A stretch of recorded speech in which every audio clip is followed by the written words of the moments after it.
Identity and violence by Amartya Sen. লেখাটাও হয়েছে প্রায় ১.৫ দশক ২ দশক আগের বই এটা।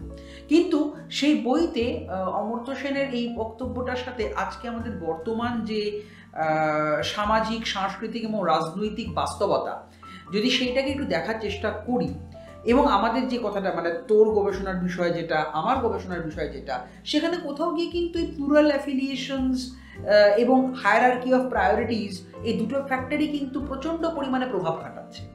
মানে ধরে নে, যখন আমি রাস্তা দিয়ে হেঁটে বেড়াচ্ছি, যখন আমি হয়তো একটি রিক্সা বা একটি অটো কিংবা টোটোকে বুক করে বা একটা উবারকে বুক করে আমি যখন কোথাও পয়েন্ট এ থেকে পয়েন্ট বি যাবো, যাত্রা করবো ঠিক করেছি, তখন আমি কখন কতবার কতভাবে যে ভাষা পরিবর্তন করছি এবং একই ভাষার মধ্যে কত রকমের রেজিস্টার পাল্টাচ্ছি, হ্যাঁ, code mixing and code switching কত করছি তার ইয়ত্তা নেই।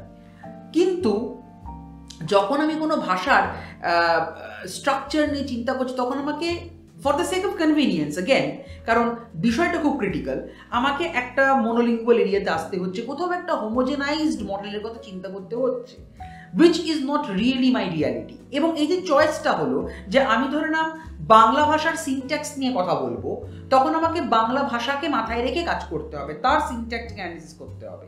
কিন্তু আমি যখন বাংলা ভাষা ব্যবহার করছি, তখন একাধিকবার বাংলার সাথে সাথে আমার অজান্তেই, আমার অখেয়ালে ইংরেজি, হিন্দি, উর্দু, অ্যারেবিক, পার্সিয়ান এবং সংস্কৃতের কত রকমের ফ্রেজেস অ্যান্ড ওয়ার্ডস বারবার ব্যবহার করে যাচ্ছি, আনগিনাত টাইমস, রাইট, আনগিনাত টাইমস আমি করে যাচ্ছি।